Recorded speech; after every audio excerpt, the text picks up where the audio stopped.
I mean, I guess she's not wrong with that one.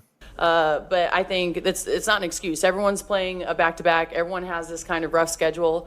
For us, we get another opportunity tomorrow, and we got to capitalize on it. Dallas is a team that's hungry for a win, and we talk about this. We are circled on everybody's schedule. Everyone, no one likes us, right? So everyone in our locker room, that's the only type of people that we have that we can lean on, and we got to be better in that area. We have got to stay disciplined. Professional basketball organizations face complex challenges when managing diverse personalities and competing interests within team environments. Recent developments have revealed significant tensions affecting team chemistry and competitive performance, highlighting the critical importance of effective leadership and organizational culture management. Post-game interviews have provided unprecedented insight into internal team dynamics, with veteran players acknowledging persistent division within their organization. These revelations demonstrate how inadequate leadership can allow minor disagreements to evolve into substantial organizational problems affecting on-court performance and workplace environment. Before we get into that, salute to AC Nation. He made a video yesterday talking about the Natasha Howard play, where Natasha Howard decides that she'd rather 11. She'd rather rub up on Ezi Magnabor's leg. I don't know what's going on. Oh, that was Nneka Ogwumike, excuse me. She checks out Nneka. Oh, Nneka, are you okay? Are you okay, sweetie pie? Are you doing okay? Much more care, much more concern, The concept of fragmented team culture emerged during recent press conferences, where established players described teammates operating as separate entities rather than unified competitors. This characterization suggests fundamental breakdown in communication protocols and shared objectives that typically define successful athletic organizations. Previous organizational leadership had implemented various team-building activities designed to foster unity and collective purpose. These initiatives included recreational activities, group challenges, and structured social interactions intended to develop interpersonal relationships beyond basketball competition. To stay focused, we need to get consistent, and we got to lean on each other. And I think that we've kind of wavered a little bit on that. We have our own islands, but as one of the leaders on the team, I got to do a better job of grouping people, right? In the fourth, it's going to kill us, right? Like they scored 35 points, I think you guys said. That just cannot happen. Can't happen. But what I'm really concerned about is this right here. This point here. Discipline. We have to stay focused. We need to get consistent, and we got to lean on each other. And I think that we've kind of wavered. The effectiveness of such programs depends largely on consistent implementation and leadership commitment to cultural development. When organizations experience coaching transitions or personnel changes, maintaining cultural continuity requires deliberate effort and strategic planning from management personnel. Current leadership appears to have underestimated the importance of maintaining established cultural practices while implementing their own strategic vision. The abandonment of proven team-building methodologies without adequate replacement systems has contributed to observed fragmentation and internal discord. Much more worry than anytime Caitlin Clark's been knocked to the ground, anytime Aaliyah Boston's been punked, anytime Lexi Hull's been beat up, Sophie Cunningham's been beat up. More concern about somebody on the other team than from her own team. Very interesting, Natasha Howard. Natasha Howard, she couldn't walk away. She couldn't find it in her to walk away. In fact, Gabby Williams said, Natasha, you know this isn't your team, right? She gives her a little touch. She's like, Veteran leadership traditionally serves as a stabilizing force during organizational transitions, providing continuity and institutional knowledge that helps maintain cultural standards. The departure of experienced players who previously served these roles creates leadership vacuums that must be addressed through alternative approaches. Recent incidents during games have highlighted the extent of internal divisions, with players demonstrating greater concern for opponents than teammates during physical confrontations. Such behavior patterns indicate fundamental breakdown in team loyalty and protective instincts that typically characterize cohesive athletic units. A little bit on that. We have our own islands, but that's not good. That's not good to hear. She's basically as good as said, we need to get, basically we just need to get better at being teammates. Realistically, for the I hate saying this, but this does not sound like the team. We have our own islands, and I understand. The observation of players prioritizing interactions with opposing team members over supporting their own teammates suggests profound organizational dysfunction extending beyond normal competitive disagreements. This behavior represents abandonment of basic team solidarity principles that form the foundation of successful athletic programs. Management responses to internal conflicts have proven inadequate for addressing underlying cultural problems. When organizational leadership fails to establish clear expectations and accountability standards, individual agendas often supersede collective objectives, creating destructive competitive environments. Get out of here. Get out of here. So salute to Ak Nation for bringing that to everybody's attention. I know we saw that live, but I didn't see any videos about that. And that piggies back and goes into what we are going to be talking about today. Sophie Cunningham, in the post-game interview, speaks on this team and the islands within the locker room. Let's take a listen right here. How do you bond and stay together during this rough patch? Yeah, I think so far this season we've had a Media interviews have revealed the depth of internal fragmentation, with players openly discussing separate factions within their organization. The willingness to publicly acknowledge such divisions indicates either desperate attempts to generate change or complete breakdown in organizational confidentiality and professionalism. The characterization of teammates as existing on separate metaphorical islands demonstrates how individual priorities have replaced collaborative objectives. This geographic metaphor effectively illustrates the emotional and strategic distance between players who should be working toward common goals. Every single team. I absolutely understand on every single team that like team players and teammates are going to be different. People are going to get on with better with some people than others. But at the end of the day, if it's a bad enough thing that one of your players is coming out and saying it needs to change, clearly it's not a good thing. Clearly it is having some effect. Successful athletic organizations typically feature clearly defined leadership hierarchies and communication protocols that prevent the formation of competing internal factions. The absence of such structures allows personal preferences and individual relationships to override professional obligations and team objectives. The identification of distinct personality groups within the organization reveals how unchecked individual differences can fragment team unity. While personality diversity can strengthen organizations when properly managed, it becomes destructive when allowed to create competing allegiances and conflicting priorities. a lot of distractions, you can call it, some injuries. Don't know who's playing. And so there's just a lot of distractions, but I think that's really good for us. Let's go through the adversity early. Let's learn from it. Good news is we're not going to peak too early. So, I mean, that's a positive. But I think it's not an excuse. Everyone's playing a back-to-back. Everyone has this kind of rough schedule. For us, we get another opportunity tomorrow, and we got to capitalize on it. Dallas is a team that's hungry for a win, and we talk about this. Some players appear focused primarily on competitive excellence and professional achievement, maintaining traditional athlete priorities regarding training, preparation, and performance improvement. These individuals typically respond positively to coaching direction and organizational expectations. Alternative groups appear more concerned with social dynamics, personal relationships, and non-basketball activities that may distract from primary competitive objectives. When such priorities conflict with performance goals, it creates tension between different approaches to professional athletics. How much of an effect, we don't know. We're not in the locker room. But they never said that last year.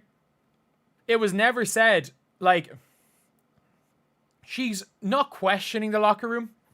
Not saying there's locker room issues, because there's a big difference between a locker room not being super close and there not being issues. And everything about the Fever last year was protect the locker room, protect the locker room, protect the locker room. And it doesn't sound like the locker room's in a good spot. Even last year, even when they were losing games. The presence of players more interested in social activism and political expression than basketball excellence creates additional complexity in organizational management. While individual expression deserves respect, it can become problematic when it overshadows professional responsibilities or creates workplace conflicts. Coaching leadership has failed to establish clear boundaries between acceptable personal expression and professional conduct expectations. The absence of consistent standards allows individual agendas to proliferate without organizational oversight or accountability measures. We have circled on everybody's schedule.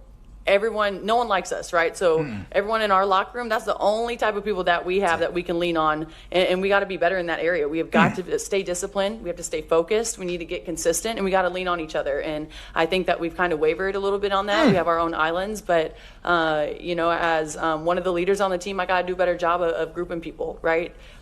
In the fourth, it's going to kill us, right? Like they scored 35 points, I think you guys said. That just can. Some team members appear primarily focused on entertainment value and social media presence rather than competitive achievement. While personality and fan engagement have value, they become problematic when they replace dedication to basketball excellence as primary motivations. The development of romantic relationships within professional organizations creates additional complexity for leadership management. When personal relationships affect workplace dynamics or professional decision-making, they require careful oversight to prevent disruption of team operations. It seemed like the locker room was in a good spot. Something clearly has happened. And let's be real. I don't think it's Sophie Cunningham butting heads with the players that were already there. I doubt that's happening. Like, it just does not seem like a good situation. And to be honest, the DeWanna Bonner situation could have had a hugely negative effect. Overall on the team. Because, let's be Young players entering organizations with existing cultural problems face particular challenges in understanding appropriate professional behavior and team loyalty expectations. Without proper mentorship and clear organizational standards, they may adopt dysfunctional patterns as normal professional conduct. The coaching staff's management approach appears inadequate for addressing complex interpersonal dynamics and competing individual priorities. Professional sports require leadership capable of establishing clear expectations while managing diverse personality types and personal relationships. Not happen. Can't happen. Or if they do, then we need to be scoring 35, 36, 37 points. So we just got to be better from top to bottom. But the schedule thing, that's Everybody's on their own little island. We're going to get back to that real quick. Listen to what Stephanie White said in the offseason. One of her thousands of interviews that I called out. Stop doing interviews. I want some wins. One of her 1,000 million interviews during her press run in the offseason. Let's listen to this.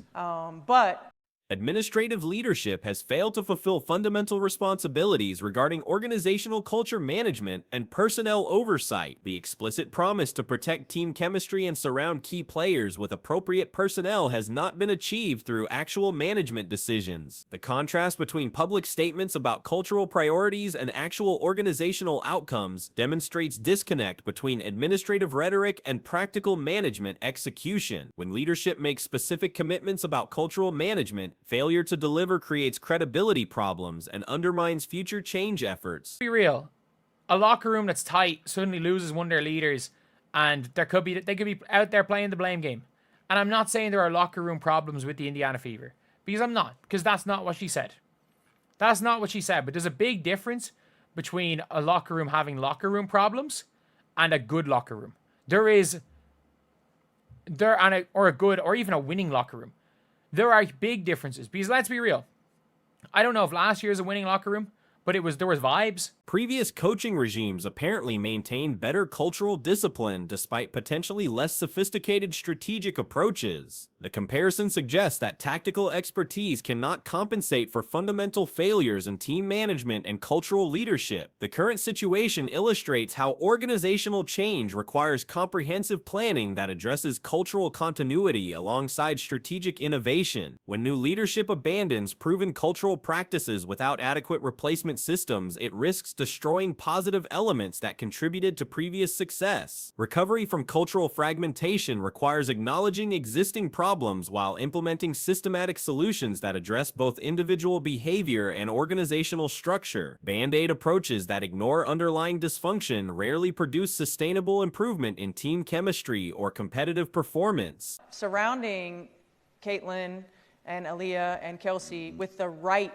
people is more important. But the number one thing that each one of those players said when we got the job and we started free agency was take care of our locker room. Woo! And you did a shit. You did a shit job at that. What did Sophie Cunningham say again? Right? So everyone in our locker room, that's the only type of people that we have that we can lean on, and we got to be better. Effective cultural rehabilitation typically requires establishing clear behavioral expectations, implementing consistent accountability measures, and developing communication protocols that prevent the formation of competing internal factions. Such changes demand sustained commitment from organizational leadership. The identification of specific individual roles within dysfunctional team dynamics provides framework for targeted intervention strategies. Understanding how different personality types contribute to cultural problems enables leadership to develop appropriate management approaches for each situation. Long-term organizational success requires balancing individual personality accommodation with collective cultural standards. Teams that successfully integrate diverse personalities while maintaining unified objectives typically outperform those that allow individual differences to create destructive competition. The vibes are good. The vibes do not seem to be good right now. And again, it's not like there's a big difference between the vibes not being good and there being locker room issues. And I'm not going to go as far as to say that, because saying there's locker room issues is a big, big accusation to make. But at the end of the day, like, this is not good. This is absolutely not good. Like, the Indiana Fever. The public revelation of internal dysfunction often represents either calculated attempt to generate organizational change or complete breakdown in professional standards and confidentiality. Either scenario indicates serious leadership failures that require immediate and comprehensive response. Professional sports organizations that fail to maintain cultural unity typically experience declining competitive performance, increased personnel turnover, and reduced external credibility. The combination of these factors can create downward spirals that prove difficult to reverse without significant leadership changes. The current situation serves as case study in how administrative promises without corresponding action plans can undermine organizational credibility and employee confidence. When leadership fails to deliver on specific cultural commitments, it affects both internal morale and external perception of organizational competence. Better in that area. We have got to stay disciplined. We have to stay focused. We need to get consistent, and we got to lean on each other. And I think that we've kind of wavered a little bit on that. We have our own islands, but you know, we got to get better at that. We waver at that. We need to get consistent. We have our own little islands in the locker room. So you know what I did, folks? Do you know what I took the liberty of doing for you fine people? Take a look at this roster. Take a look at this roster. So what I decided to do, I decided to... Contemporary professional basketball organizations face complex challenges in maintaining team unity while managing diverse personalities and competing individual objectives. Recent public statements from veteran players have revealed concerning trends regarding internal cohesion and collective focus within high-profile franchises. Post-game commentary from experienced team members has provided unprecedented insight into internal dynamics that typically remain confidential within professional sports organizations. These revelations suggest fundamental challenges in team chemistry that extend beyond normal adjustment periods following personnel changes. The characterization of teammates as existing in separate spheres rather than functioning as unified competitors indicates significant breakdown in organizational culture and collective purpose. Such fragmentation typically emerges when leadership fails to establish clear expectations or when individual priorities supersede team objectives.